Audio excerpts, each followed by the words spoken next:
In a world where every Canadian NHL squad has made the playoffs except for the Leafs, and the Oilers, of whom that's not really a reasonable expectation anymore, join our heroes, Rob and Mike, as they chat about the one thing to get Nick's mind off that god-awful train wreck of a season, the future.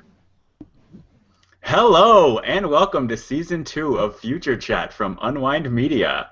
I'm Rob Attrell, and joining me from across the great country of Canada is my co-host and yours, Mike Attrell.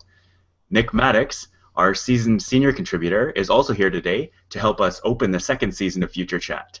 If you're a first-time listener, we're glad to have you with us today. Each and every week on this show, we aim to bring you all of the week's greatest science and tech news. Today's episode is brought to you by Audible.com. You can get a free audiobook download and 30-day trial by visiting audibletrial.com/unwind. They have over 150,000 titles to choose from, as well as apps for your iPhone, Android, or tablet. Now, we've been on a break for the last month, and there's a lot to get through today. Nick, let's start with you. What have you been up to for the last month? Well, as my intro suggested, a sort of complete and abject depression. And is that only school, or is that hockey and school together? Oh, that's mostly hockey. Like, school's mercifully almost over. Like, actually have 1 week left. I'll be done Thursday. But, yeah, this has been a trying time. Yeah. And Mike, how about you? What have you been up to the last month? Well, I haven't been in school, and the Flames are doing significantly better than the Leafs. So I'd say on both accounts, I'm doing better than Nick is right now. I think.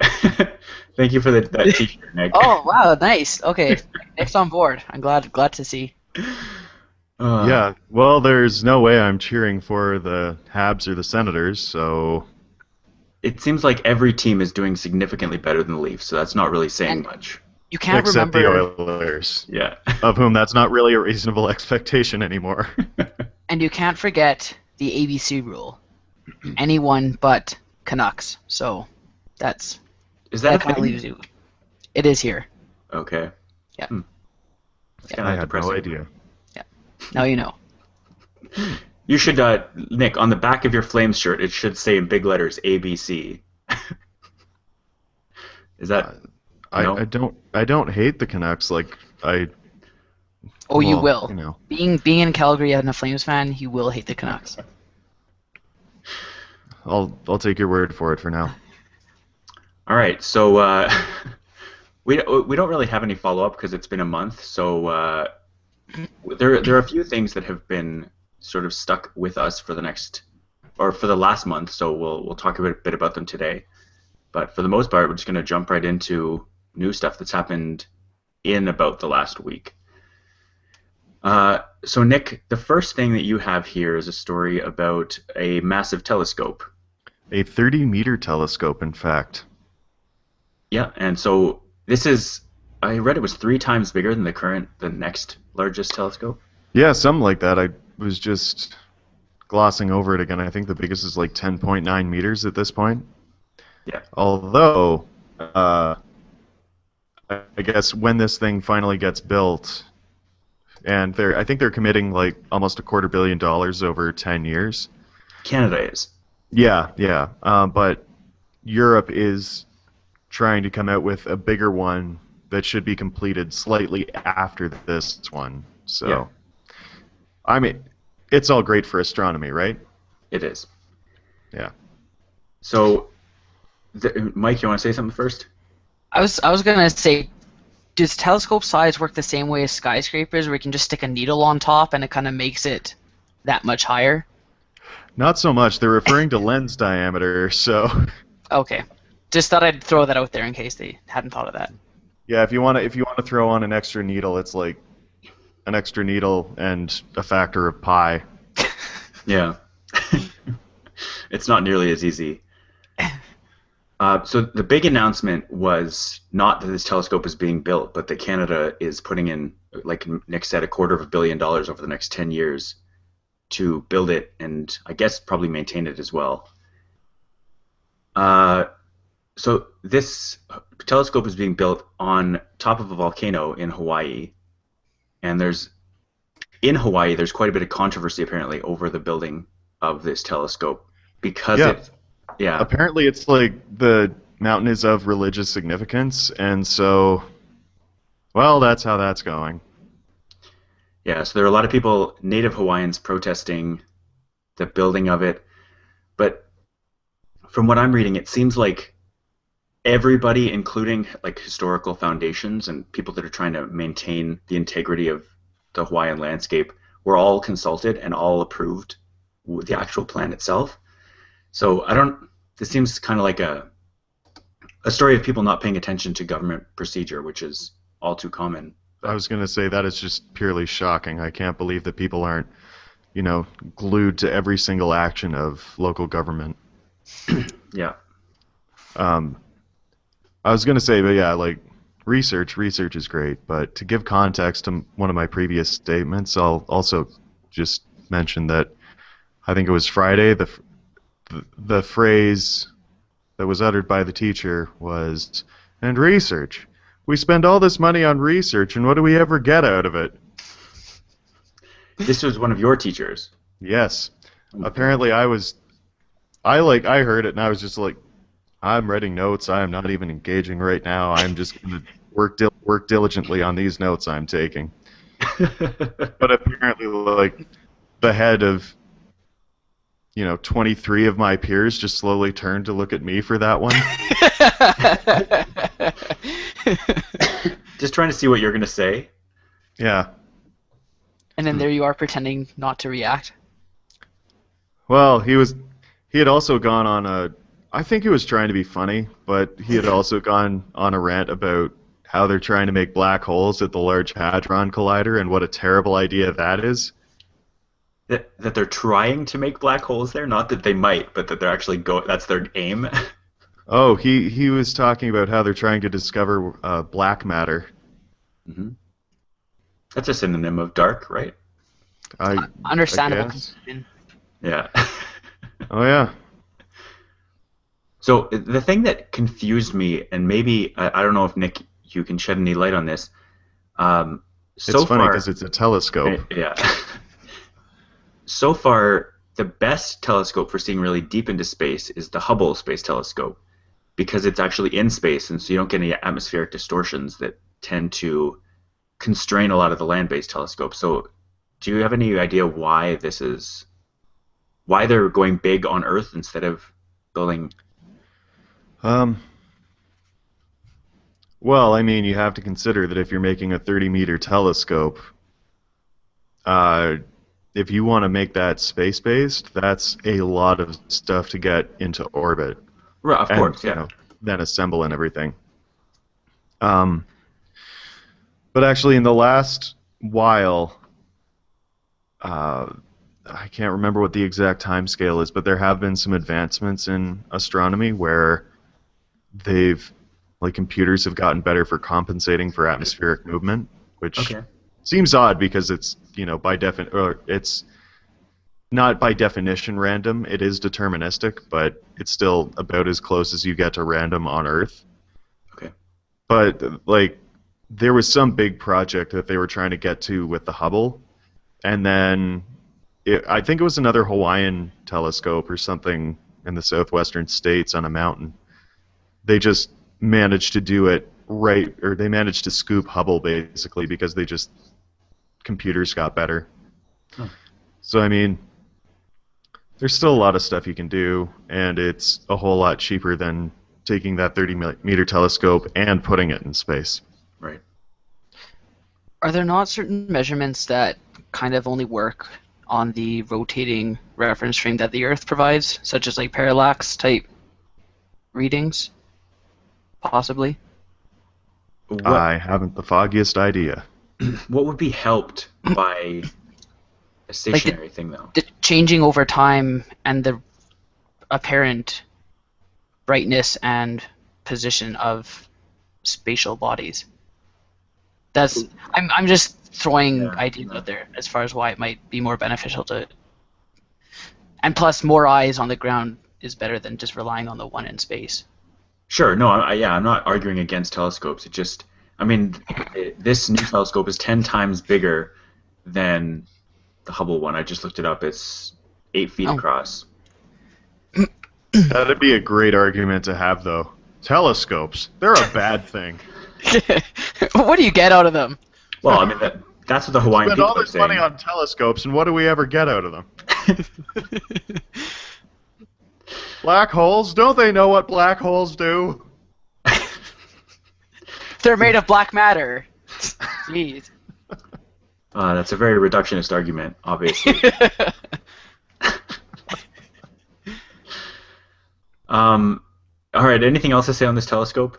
I feel like we have a lot to cover, so the telescope is being constructed. We'll keep an eye on these protests that are happening on Mauna Kea, the island or the volcano where it's being built. Yeah. Yep. So up next, Nick, you wanted, I guess, me to talk about changes to YouTube and competition to YouTube. Did you have anything you wanted to say, or you just want to hear me think? Well, I wanted to hear you and Mike think, because I mean, I look at it and I'm like, yep, that's a funding model, but I just expect you guys to have more to say about it than I do.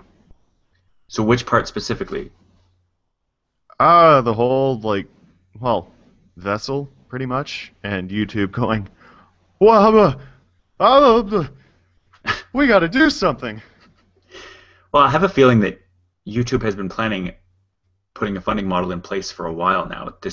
The announcement by Vessel might have fast-tracked it, but they're also pretty different models.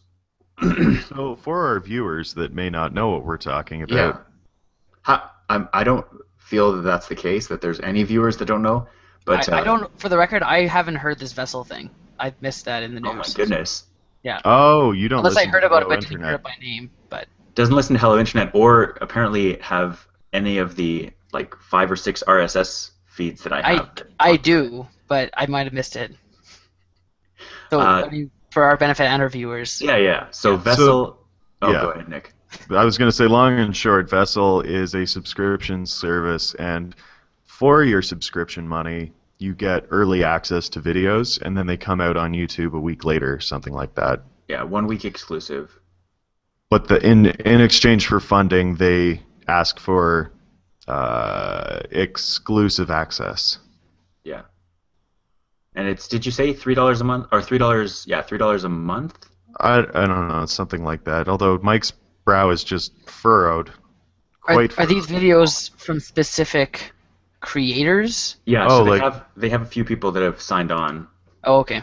Veritasium being one of them. Okay. Minute Physics and Minute Earth being another. Now the puzzle's getting put together. Gotcha. Yeah, they got a few big names. CGP Grey in Hello Internet was famously not on it. Although he was asked. He definitely was asked. So the interesting thing, as Nick alluded to or even explicitly said, is that YouTube has this week said that coming soon is a subscription funding model where I think they're looking at between $10 and $15 a month, paying for YouTube so that you don't have to see any ads. Between $10 and $15 a month? This is being a voluntary. You can see it. You can just continue using it as normal. I mean, like 10 to 15 a month for ads? Ads make YouTube a lot of money. Really do. But not the content creators necessarily, I suppose. No.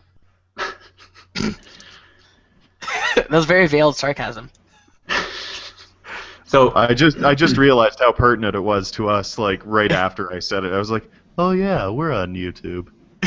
I think they're looking to sort of ease people into that model because creators are going to be getting I don't know how exactly they're planning on splitting this, but they're going to get 55% of the money from the subscription fees are going to go to creators, and 45% is going to go to YouTube. Mm-hmm. So based on how many people watch which videos, that 55% is going to get split among everybody. Like, let's say it is $10 to make the math easy. That $5.50 of your subscription would be split among whichever videos you watched. I understand the concept of 55%. No, I just mean we don't know any more about it. I'm not trying to explain the concept of percentages to you. I'm trying to say that what it means is that you would take if you If you have $10 and then you have 55% of it, Nick, that's $5.50. That's the least important part of what I was saying. The important part was after that, the 550 getting split. Being divided among those people. If you watched who you watch. If you watched in over 1 month, if you watched one CGP Grey video, you watched 45 videos that Brady puts out on Computer File, Number File, Deep Sky videos, periodic videos, all his channels. We're still not sure whether it would be based on how long you viewed these videos for, if it's based on just the number of videos you watched. There's not really any firm information about where that 550 would go based on which videos you watch. So what the argument is like I don't think necessarily, and a lot of people don't think, that CGP Grey should get a very small percentage of the money just because he puts out videos very infrequently. So they're arguing it should be based on, it should almost be based on if you watch a video on that channel, then they should get some of the money. It shouldn't be based on frequency of release by the people. But there are other people who say, well, these people are working harder, they're putting out more videos, maybe they do deserve a bigger piece. Maybe they should call up Jax and try and figure out a good impact factor. That would be an interesting solution. Yeah. Journal of the American Chemical Society. So they rate in scientific journals. I think that's just all journals, but trying to take a stab at Jax. Yeah. So they get a higher impact factor based on the number of people that cite articles in that journal, and versus the number of articles they cite or something. There's a complicated sort of formula to figure it out. So if YouTube did something like that, I wouldn't be super surprised. But it would probably not ever be disclosed. You just get a certain amount of money and have to be happy with that or go somewhere else. Yeah. I think that model, or the implementation of that by YouTube, is almost like a big screw you to both the creators and the ad agencies. Yeah. Because everyone loses, really. Except YouTube. Right. Yeah. But it's kind of like, it's like we don't care about the ad people who pay the bills. We don't care about the creators who bring in the ads. Yeah. So, I don't know. It's strange. But where else are people going to go? That's kind of the other thing. It's like... Yeah. What are you going to do? Sign up with Vimeo? Ha ha! I tried Vimeo a while ago. Like a long while ago, and it was very different and not as good. I don't know. But I've watched stuff on Vimeo. It's not bad. It's just watching it's fine. I mean, videos. putting stuff up, yeah. And then there are people like CGP Grey who are going out of their way to diversify, and rather than going on Vessel, he is now hosting his own videos elsewhere and using RSS to distribute them, which I find pretty interesting, because he's got enough funding from Patreon and from, I guess, from YouTube ads. He has enough to not need to depend on monthly subscription fees from anyone. And he has actual sponsors now. Right. Does he? Yeah. Yeah. It's interesting because now that that happened because they got into podcasting. They hooked up with one of the, what would you call them? They're not like podcast networks, but they're podcast advertisers. So they basically middleman between podcasts and advertisers, so that podcasters don't have to worry about getting advertisers. And what are they called? So then the agency Standard. says, "Hey, we have CGP Grey on board. Come advertise with us." Yeah. Right. I think it's called Standard Broadcasters. Rob, did your feed just get super laggy? What happened there? I was talking really slowly. Oh. I was just talking syllable by syllable because I was typing as I was trying to find it. I see. Yeah, Oh so man, you can just do that anytime. That's crazy. there are 4 shows that I listen to that that advertise with Standard Broadcast Company, and they're all very expensive and have big followings. So it's Ah, something that supports those kind of people. neat. Yeah. Okay. Is there anything else you wanted to know about Vessel or YouTube or? Sounds pretty straightforward. So is Vessel its own video hosting service then? Yeah. Okay. Interesting. I'm pretty interested. I signed up for Vessel and I haven't looked at it since I first signed up, and I just went back just now and there is a new video from Veritasium that was posted 6 days ago. So I'm guessing tomorrow there will be a new Veritasium video on YouTube. Oh boy. Yeah. So I'm pretty excited for that. So up next, Mike, you have a story here about the FCC. Yes, I do. I thought this is interesting. I don't think it's a super. It didn't seem to cause an uproar, and maybe it sounds worse than it is. But it looks like, I know in the past we've talked about privacy of data on the internet and what we release and trying to keep our photos private and our home address private and all this kind of stuff. And I think it's been brought up on a couple occasions how we do that kind of trust in people on a daily basis with our electrical company, with our government, with whoever. They have data that we're trusting them to keep safe, and it's stored who knows where, under what security, we don't know. And I think this story is a good example of how things can be infiltrated or exploited.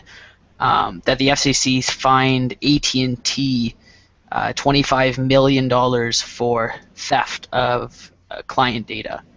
And the long and short of it is that it was a inside job by employees, or now former employees, that were in cahoots with various groups, I guess, that were trying to buy this data.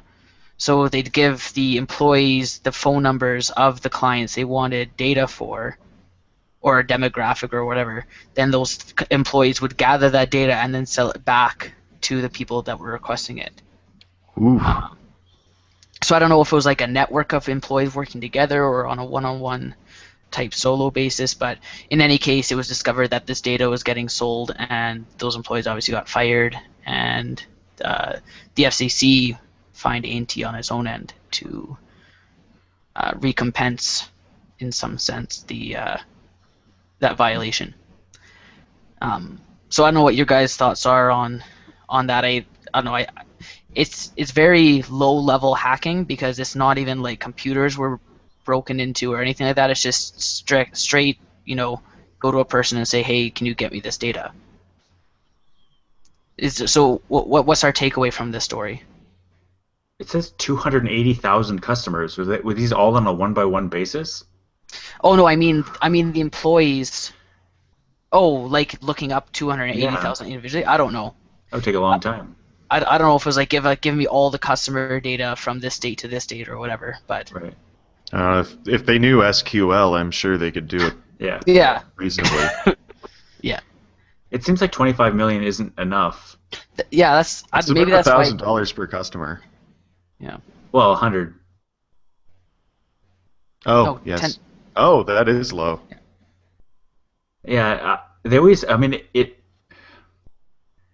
always strikes me as not enough punishment when you get. Like it should be a percentage of the total money they make. Like 25 million sounds like a lot to me, but that's like a drop in the bucket for a company as big as AT&T. Right. So, yeah, I don't think it's enough. Needless to say. Yeah. It sounded, they almost downplayed the severity of it by saying that the data itself was, for the most part, metadata. Like, they didn't actually identify the customers in any usable sense. So yeah, I guess without knowing the nitty-gritty of it, then we can't really say how severe the data breach was. But I think just the basis of employees going and selling data that was essentially confidential to that company, it's kind of unnerving, to say the least. Dickish, perhaps. Yeah, another way to say it. Yeah. So Yeah, so that's $25 million worth of dickery right there. there's a story here that I've heard before, and I just quickly looked it up. This year on on the Wall Street Journal, they people, I don't know if it's at MIT, they analyzed metadata of credit card transactions and were able to identify 90% with 90% accuracy the person that was responsible or that did it. And I've heard the same or possibly even better with metadata for phone calls. That was one of the big things in the Patriot Act, is that they were saying we're not wiretapping you. We just have the location, the duration of calls, and I think they had the phone number of both ends of the call. And it's like, we don't have any of the content of the call, but the metadata is enough to paint a pretty big picture of what's going on. So it's almost like, oh, it's just metadata. Well, that's a lot. Mm-hmm. So I think. Yeah, what's going on? Just that I think this is a good example of those that won't download Facebook Messenger because of privacy. That you don't have to download an app to have privacy breaches. Yeah. Any data that you would have lost by installing an app like Facebook Messenger, you probably already don't have privately. Yep. On that note, just 10-second shout out to Facebook Messenger for making its Messenger interface available on web browsers, messenger.com. Thanks, Facebook. Yay. Nick, I know you won't use it. You don't even have to say anything. I know I don't. I'm smiling like on camera, and everyone else is looking at me like, yeah. Oh man, I really do like Facebook Messenger, and now I don't have to use the stupid Facebook Messages thing, the tab on Facebook.com, which I'm pretty excited about. I am actually excited about that, kind of. Yeah. Although, I don't know. I usually have a Facebook tab open, and then people are just like, oh, Nick must be here. I'll start talking to him. I was like, nope, I'm long gone. It's just open on my computer. That's good. I mostly use Facebook Messenger for group conversations now. The people I talk to one-on-one or some other thing. Yeah. Pigeon? I wish. Love Pigeon. I miss XMPP. Okay, so on the topic of national security and all of the like, I just want to talk briefly about passwords, because last week tonight interviewed Edward Snowden on the Patriot Act and on his whole story and how nobody knows who Edward Snowden is in the U.S. and people that maybe did know don't have the facts right. There was he did like a really long interview, and the last week was 45 minutes. It was 30 minutes. And then last week tonight. Yeah, and so they released. So 2 weeks ago tonight. No, 1 week ago tonight. It's like the reverse of Oxt Week tonight. I was gonna say, yeah. But so there was a bonus segment that they released online about passwords, and it was John Oliver talking to Edward Snowden about passwords, and basically just trying to say that, again, reiterating that replacing characters is something that the password hackers are already doing. So like replacing characters in a password in a normal word, or replacing letters with other letters, doesn't protect you anymore. I just wanted to briefly, as Mike and I did when we checked up last week about technology, I haven't heeded all of this. Keep everything you have online. We've sort of both instituted the same thing of keeping important stuff online, but not keeping everything. Are we all using, or any of us using password management services like 1Password or anything like that? Or do you mostly stick to Chrome password management? I'm not, but I think it's probably a good idea. It's just the only thing holding me back is that I want to be able to access these things on my mobile. Yeah. Well, yeah. So 1Password has a pretty good app for Android and for iOS. Oh, cool. The And I assume it's a downside being, password. It's a password to get into 1Password. Yep. so you have to remember one long secure password to get to log into 1Password, but then it stores and can auto-generate long passwords that are stored and only encrypted with your master password. So at no point does your master password ever go onto 1Password servers anywhere. It's just Okay. used to encrypt your full thing of passwords, which you actually get to keep as a file. Hmm. Which is I don't use it, but I know quite a bit about it, and it's really interesting. They have stuff like you can create one-time temporary passwords for services, and it's really interesting. So those kinds of passwords can expire after 24 hours or after a set amount of time. I, Okay. I But don't like, have anything worth protecting, so I feel like my passwords are secure enough at this point. At a certain point, something will get hacked and I'll have to deal with it. But my passwords, from what I've put, like they have all those Microsoft.com, I think, had a password checker um, that I read about a year ago or so, where you could enter the password you have, and they would tell you how long it would take a computer to crack. we actually did a like an exercise in what's it, high school, where you would just have someone enter just a password and then have the program brute force it and Yeah. then tell you how long it took to brute force, and it's really not a long time for a computer to do it. Right. Yeah.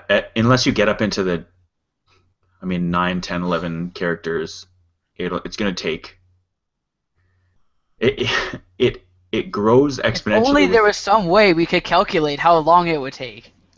There is. I just told you about it. It Or my program that I wrote. it's something like if you have 8 characters, it's like 3 seconds, and then if you have 9 characters, it goes for like a Safe to week. say it just grows exponentially. Yeah. Yeah. It's the number of characters to the exponent of the number of characters, or the number of available characters to the exponent of how many characters in your password. Right. Yeah. Yeah. Which is why they want you to use special characters and numbers, but like XKCD's Randall Monroe pointed out, the level of difficulty of cracking Yeah. is it's much more difficult for a computer to figure out if you just have a very long password rather than a password between 8 and 13 characters with one capital, one special character, and one number. Yeah. Yeah. As you can say, like, I think that he actually broke it down there too, because if you have, like some wonky password that you're not likely to remember, it doesn't take very long. But if you have a longer one, like, my horse likes to eat salted popcorn, it actually takes a really long time to crack that. Yeah. Yeah. The example they used on the clip of last week tonight is Margaret Thatcher is 100% sexy. 110% sexy.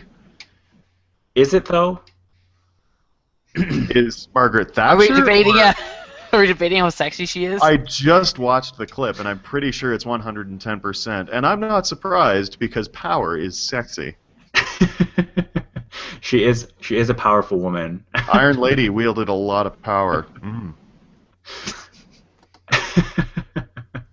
I'm gonna go find this because oh, you're right. It is 110%. I know I'm right. I looked it up, and the headline of the article that talking about it has the same error that I then passed on. Wait, So I'm gonna take partial responsibility. wait. None of us have lower thirds today. That's okay. fine. Everyone knows who we are. It's season 2. Yeah.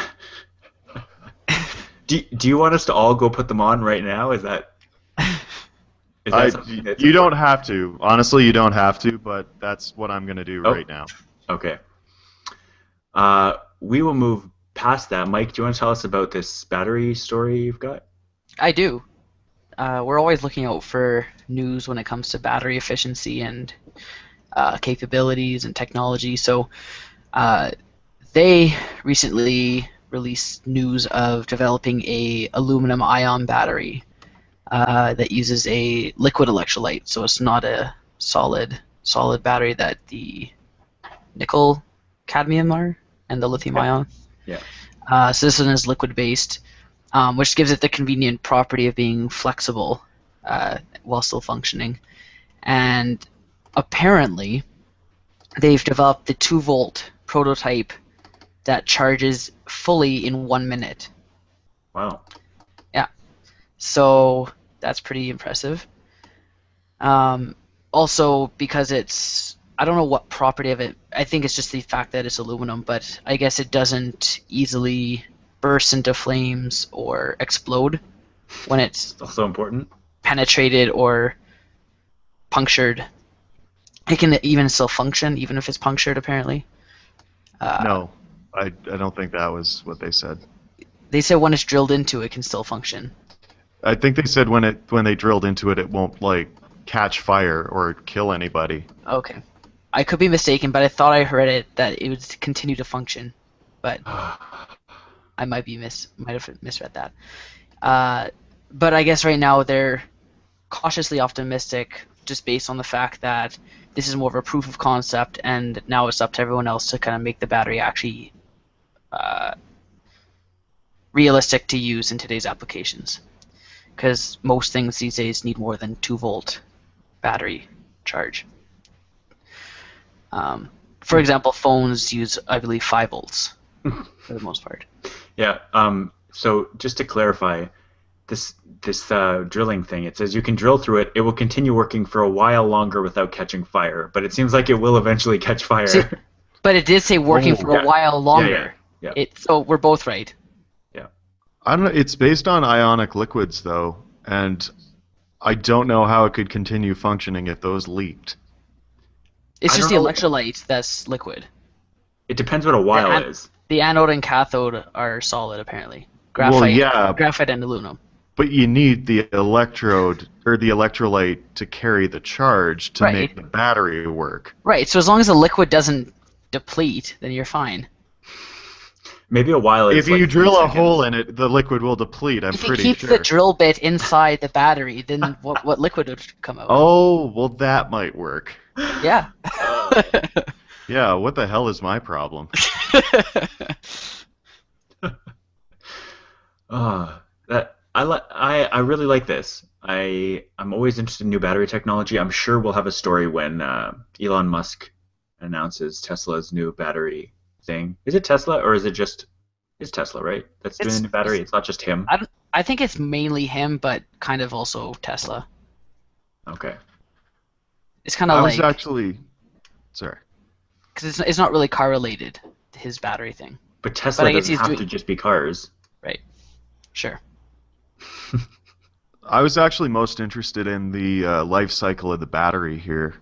Oh yeah, that was the other Because cool thing. the typical lithium-ion battery lasts about 1,000 cycles, according to the article. But this one actually withstood 7,500 cycles without any capacity loss, which is, if that's Very accurate, impressive. that's fantastic. I also, although like there are some obvious concerns, like the voltage. I don't know how exactly they're doing it, or like how many stacks they're using, but they're saying, the industry standard is 1.5 volts, but the aluminum battery in a similar sort of configuration can't actually put out 1.5 volts. What does So it that's put out? got Puts out 2, doesn't it? this battery configuration. Yeah. But that depends on how many whatever stacks you have in there. They were seeing one of the key things was the fact there was a graphite cathode, which allowed it to have that capacity. Yeah, I've got it open. It's a graphite cathode. Yeah. And that's like, whatever. Huh. Well, it wasn't whatever to them. Apparently that was a breakthrough. Honestly, they tried a cathode until they found a lightweight one that worked well. Like, woo! I mean, yeah, they put in a lot of effort, I'm sure, and it's very exciting. But Research? What does that give us? yeah, what has it ever done for anyone, right? Yeah, but so, like, you have a cathode and an anode, and I think with a lot of the smaller batteries, you only have one of each. You'd only have, what do I want to say? There's only one stack in series, and they're getting 1.5 volts out. But if they can't get 1.5 volts out with one stack, like, you're either going to have to use more batteries, or just have a bigger battery with more stacks in series in it to get that voltage out, which is fine if you can get a stable configuration out.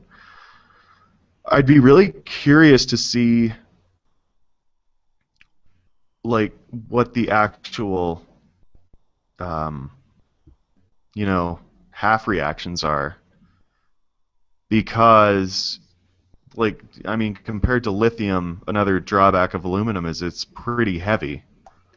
Although aluminum can handle a +3 ionization, so if you're going from metallic aluminum to aluminum +3 or aluminum 3 plus, in that situation, it's actually not too far off of lithium for weight efficiency. Right. So lithium it's one charge per 6 atomic mass units or so. Yeah. I'm thinking. Yeah. But I just crunched some numbers briefly. The average weight of aluminum is almost 27 atomic mass units. And if that's by 3, it's 8.6 repeating atomic mass units per charge, which is still heavier than lithium, but is still competitive. Right. So if it's actually going from 0 to +3, that's super exciting. But again, you'd have to see the half reactions, which it doesn't get into. I bet there's a paywall that you could I bet there get is. through that you could find those half reactions. How would I get through a paywall? Well, Like, by legally? paying. No, Go by on paying. university campus. Or going to university campus, yeah. Yeah. So if anyone's willing to invest 25 to however much dollars to get through that, then let us know. It's too bad open science isn't better. Doesn't? Huh. Strange. Anyway. I'm trying to see actually how much the paywall is. Not because I'm going to go through it, I just want to know. That's unfortunate, because you're the lead on the next story, Rob. I know. Okay. I'll give up. This is great listening right now. I'm giving up. So, I'm trying to stall because I have to sneeze, and I want to see if I can get through it without sneezing. It appears I have. So this next story I have is I've been following the story of Soylent, this sort of nutritional replacement powder / make into a beverage, and apparently they've released. It's the single greatest description of Soylent. It's like a nutritional powder or drink or like something, I don't know. No, it's a powder that you make into a drink. And so their new formula, which I like that they're going like sort of tech speak, and they call their formulas by update numbers, version numbers. So this is Soylent 1.4. Is that cool? I think it is cool. I like to think of my food as having updates. I want like. I don't want the beta test. I don't want the beta test version. This is a hardware update. So the formula has changed, and basically this formula used to be you'd get a pack of powder, like a big pack, and then you'd get a little vial of oil, and you'd mix those together with water, and you'd have Soylent, and you can add whatever you want. You could add fruit if you wanted. You could add, people added chocolate sauce or any number of things. But this latest one has replaced the fats, the oils that you would get in the little vial, and instead mixed them in as solid fats, solid oils. And so you don't have to. It takes out one step of this mixing process, as well as using. Apparently, it's healthier oils, or it's better for you overall. And another byproduct of this formula change is that it now no longer causes gastrointestinal distress. There was a lot of complaints about people being very gassy after eating it, as well as complaints that that gas is noxious, like extremely noxious. And apparently this has now fixed that problem. So I'm pretty Really? excited. Because I thought the biggest problem there was I think they're called oligosaccharides that you frequently find in beans, like soy, which Yeah. Soylent is based on. Um, like I thought that was the main culprit, but Apparently it was something to do with fiber that was causing. yeah, Um, those are oligosaccharides. Those are like they don't break down in the digestive system really, like in the upper tract. They break down in the lower intestine, which is why it makes you toot. right. And so they reduced the amount of fiber in Soylent to something that's still healthy and is going to be useful to you, but is Okay. not. Because like the other thing is, I mean, the only way to really get past that is to just deal with it all the time, and eventually your gut flora will adjust. Yeah. So how is Soylent different than any other meal replacement? It's cheap and it's all the nutrition comes in one package. That what meal replacement are you referring to right now? Just what's out there?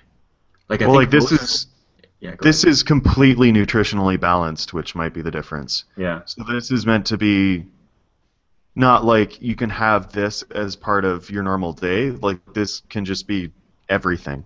You could literally only eat Soylent if you Yeah. wanted to. Yeah. And I believe one of the authors he's talking about actually did that. He only he only ingested Soylent for a month. The guy himself did it for I think longer than a month. Oh, did he? Yeah. But you're saying you add fruit and stuff to it?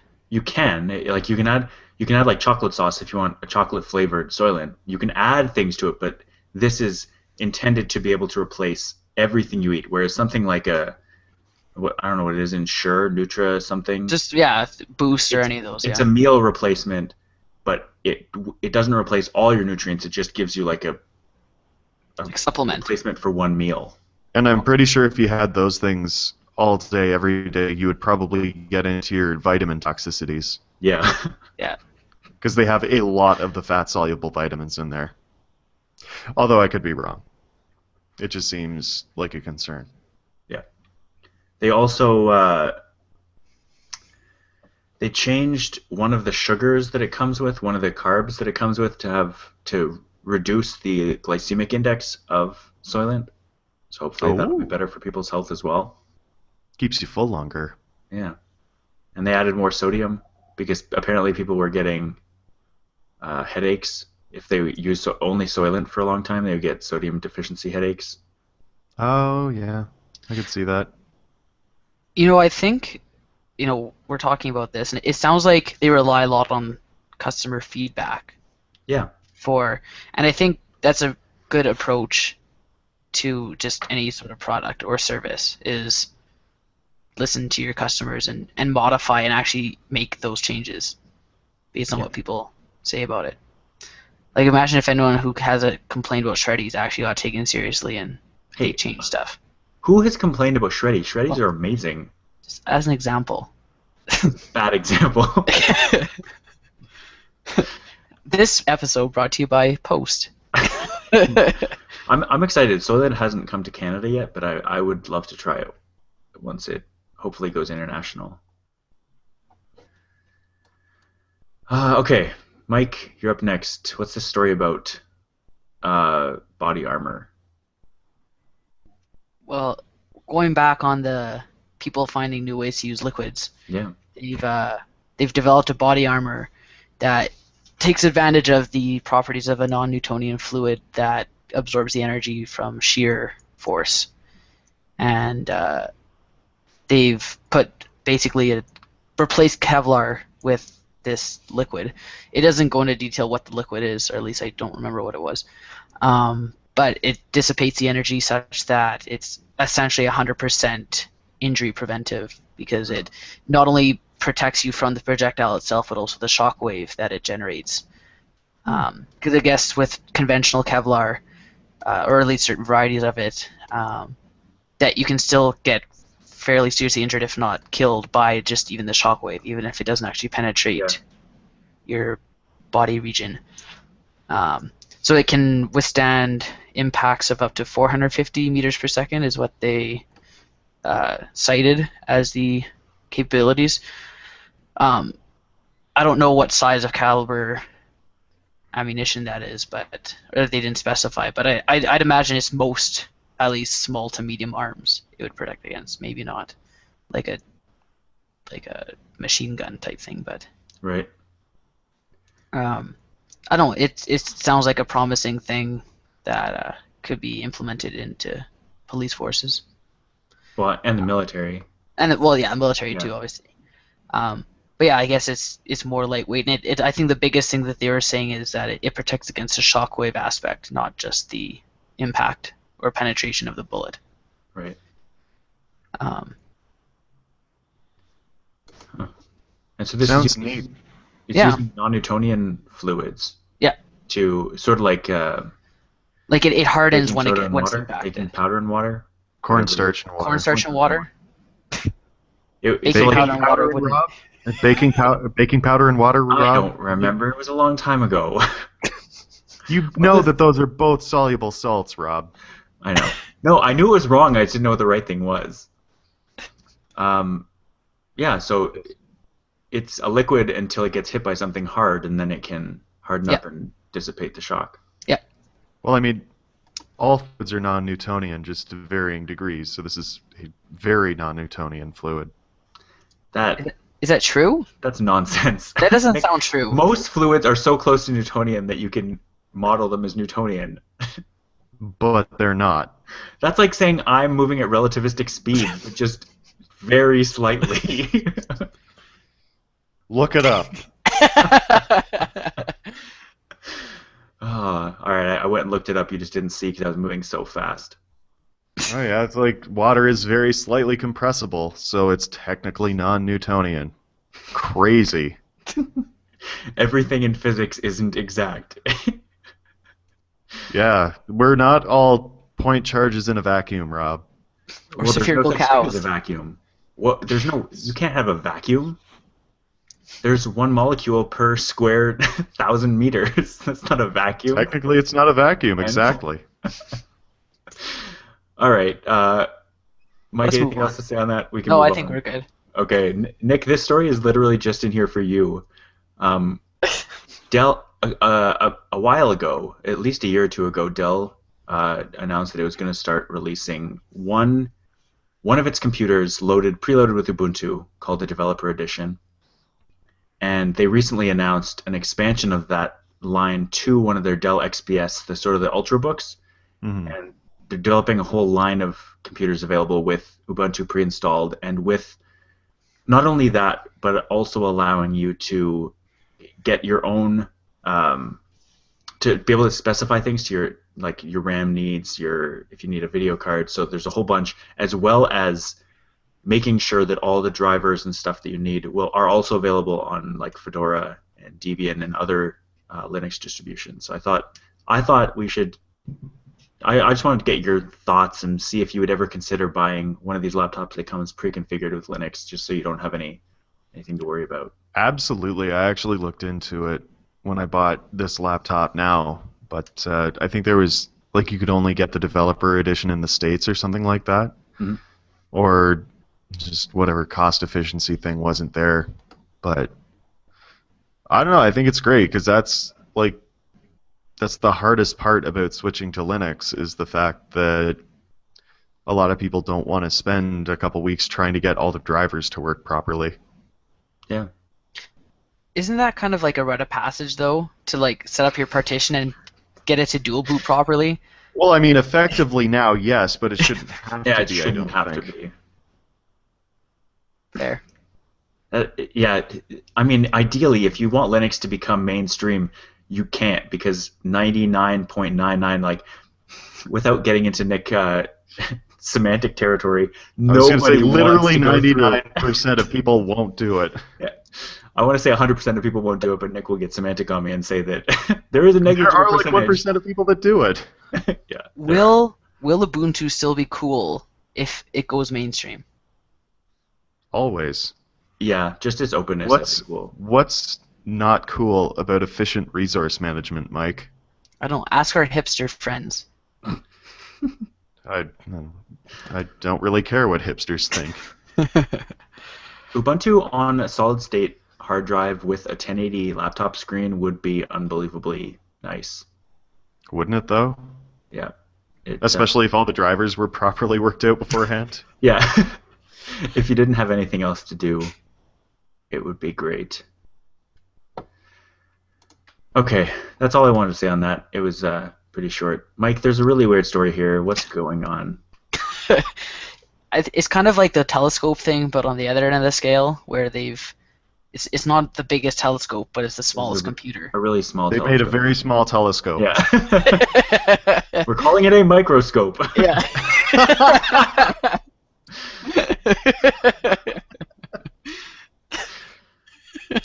All right, so what is this? Not nearly as cool as that. No. It's a computer the size of a grain of rice, and I think they're using a very pedantic definition of a computer, where they go out of the way to clarify that the definition of a computer is it takes an input, does something with it, and gives an output. That's essentially the definition that's going on. Okay. So it's a technical definition. Right, not our conventional definition of, hey, I got you a new computer. I was going to say, technically correct is the best kind of correct. I think it's the worst kind of correct. But I think it's more just, I don't think there's any. It's basically a sensor that uses solar power to power itself, and it has the capability to store and manipulate data. So I believe it's a light sensor and maybe a pressure sensor.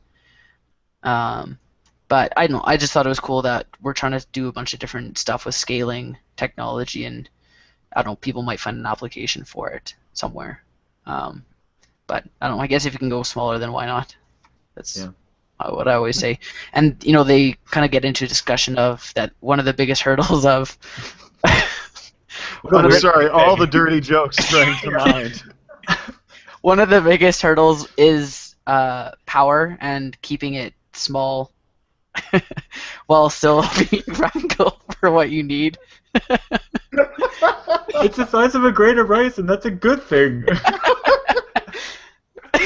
No, it is really cool that they have. Well, it says here 1 millimeter squared solar cell that produces enough power to power it. Yeah. Under ambient light. Yeah. I'm thinking about that, and I'm like, how big are those junctions? Like, honestly? Yeah. That's crazy. Yeah, but I don't guess it works, and they have it, so we'll see who uses that sort of application in the future. It's interesting that it produces. We're talking about energy production in nanowatts. Yeah. That's, what was it? Oh, this nanoamps. 2 nanoamps. Also nanowatts. All of it. I guess. Oh yeah, 20 nanowatts. Yeah, that's right. Yeah. So like 10 joules? How does that work? I don't think that's 10 joules. 10 joules a second? Or 10 nanojoules a second? Yeah. Yeah. 20 nanojoules a second? Yeah, 20. Yeah. Sure. Oh, right, yeah. All right, on to the next story. This one I honestly put in because I was writing an IFTTT recipe, and I wanted to see if it worked. But I also really like talking about poop, and I think the concept of fecal transplants to cure diseases by gut flora is so cool. I feel we've talked about this already. We actually talked about this exact case. This was when I said earlier that I had a couple of "this isn't news" interjections. Like this isn't news. I think we talked about this very concept. This is literally the start of our poop segue. But we talked about C. difficile. But this is new evidence. So this should be follow-up then, really. They've been treating C. difficile with fecal transplants for how long now? No, but now I they're think saying decades. successfully. Oh! So the treatment that's been apparently successful for literal decades has new evidence in support of it. Yeah. Like I said, I was on this story, and I like reading stories about gut flora. New uses for poop. And I was testing out an IFTTT recipe, and it worked. And so this story ended up in the notes, and I really like it. And I just think that there's a couple things in society, like in North American society, that we think are weird, but could be extremely beneficial. One of them is eating bugs. Like eating insects would be amazing for our nutrition, but it's weird. And I think fecal transplants is another one that if we got over how weird it was to have someone else's poop put in you to cure you, then I think we'd be able to help a lot of people out.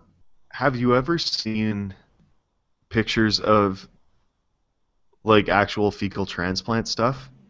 I think I saw it once. It was like they were clear capsules and everything. They just it looks gross. You know what I find interesting is when you have like the colonoscopy cams that show like the clean colon. Yeah. Like it's very clean. It is very clean. I don't want to see what it looks like when it's dirty. Yeah. Yeah, it's not. Yeah. Well, they give you a drug to clean it out before. No, exactly. Well, a big jug of stuff to drink and make you all squeaky in there. Is that the barium enema? Is that what we're talking about right now? I think so. Yeah. Although I have heard, because I know people who have done it, and the doctors actually told them, listen, the directions actually tell you to, mix this up in a bunch of water and then take it. But honestly, there's no way you can get through that much of that horrible flavor. So what I recommend doing is just shooting the drug and then chugging that much water to chase it. It's like, that's actually pretty smart. Honestly, most human adults in Western society anyway have been trained to take shots and know that it will taste awful, but they can just chase it with something else and it'll be fine afterwards. Chase it with water to get rid of the taste. Yeah, so I mean, if you just frame it as a shot, That's why I don't get, people who drink coffee don't want to do espresso or something like that. And be like, you can just shoot it if you're really averse to it. They're like, but I don't want to shoot it, it'll taste bad. I'm like, does anyone actually want to shoot tequila? Yeah. Actually? I like the taste of shots. Well, then why were you shooting it? I like that this is where this conversation went. It's it's a sensation of the shot. I've kind of wanted to drink tequila. Jack Daniels is pretty good shot. Although there's two things to talk about now. Tequila, I've actually had, shout out to Dr. Matt. He actually introduced me to some really good tequila, and it was we shot it, and it was very pleasurable. It was very nice. Did not want to suck on a lime. I've always wanted to try just a drink of tequila rather than a shot, because I didn't find it all that unpleasant. They've already invented margaritas, Rob. No, I mean not mixed with anything. The tequila. Yeah. Because if it truly tastes good, why do you need to shoot it? Exactly. Isn't that the same as whiskey with water? People just drink whiskey with or vodka with water. Or vodka and water, yeah. Honestly, once you diluted vodka, what's the point? Yeah. You're just trying to get drunk at that point. Yeah. Isn't that the whole goal anyways? Even ice, it's alcohol with some trace sugars and things like that and water. Yeah. So add more water. Where is that going to get you? Yeah. I like that that's where that story ended up. It was not a waste to have it in there.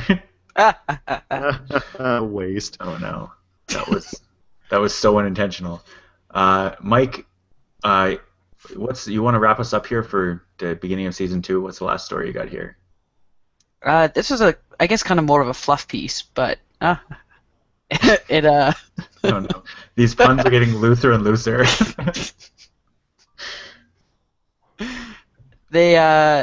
there's a Fluff story us that up, came, Mike. there's a story that came across my feed regarding a divorce settlement or divorce alert, divorce Do you have announcement. a Google alert for divorces? It Is there anything you want to talk to us about, Mike? in my keyword search, no. There's news of a Facebook message that was alerting the husband of a divorce that she wanted to file for divorce. And generally you serve the documents through whatever means to the person directly, but I guess in this case they'd gotten married in Ghana, I think it was. And they never actually ended up living together at any point. So now she wants to divorce, but the guy doesn't want to divorce. And he's unreachable, and he has no fixed address or anything. And so the only way to get a hold of him is through Facebook Messenger. And this went to the courts, and they ruled that it was a valid way to serve the divorce notice through Facebook message. Yeah. I like another good reason for Facebook Messenger to exist. It's true. That's actually, like, I'm not. That's actually really interesting. I actually had a conversation with some law students about serving papers. And it's, yeah, like if there's no other way to do it, then usually a judge will say, well, yeah, if they're being a jerk about it, like, and you know that you can reach them somehow. Because, like, I guess a new development is that you can consider someone served if you touch them with the document. Like, that's relatively new. When my grandfather was sheriff, like, they had to, if the person wouldn't physically take the papers from them, you could throw down the papers on the ground in front of them, and then you had to go through a spiel, which was like, in the name of the Queen and Prince Edward County or something like that, you've been served. In the name of the Lord! Well, no, it's the Queen, Mike, because she's the executive branch of our government. Gotcha. I'm picturing now, like, shooting someone with an arrow, like, from long distances with the papers attached. Well, it touched them. It's like, ah! And then you, like, pull the scroll off to, damn it! You could do the paper airplane route and then just kind of, like, yeah. throw it from across the room. That would be great. Yeah. Watch for that in legal precedent near you. Drone delivery, just have them there you go. airdrop it onto the person. That would be perfect. Yeah. I'm excited that people are starting to use silly things like Facebook. Well, 10 years ago it was silly. 10 years ago may not have even existed, but it was about to be silly. And we're using it for real things now, like real legal. This is a legally binding thing that a judge said, go ahead and use Facebook for this. Yeah. I'm excited to have reached the future. Yeah, I agree. Aren't you, though? I really am. Is there anything else we want to talk about? Nope. All right. Is this episode not sponsored by Audible? This episode is sponsored by Audible, and but first I'd like to thank people. First, I'd like to thank people for listening to the debut of Season 2 of Future Chat, and I would like to thank Audible.com for helping to support the podcast. Don't forget to help us out as well as them by visiting audibletrial.com/unwind right now to start a free 30-day trial with a free audiobook. We'll be back next week with more science and tech talk. In the meantime, if you have a few minutes today, what I'm going to do today is suggest people go check out our other shows on unwindmedia.com. And you can find past episodes of this show and more at futurechat.me on the web. See you guys next time. Toodaloo. Ciao. Bye.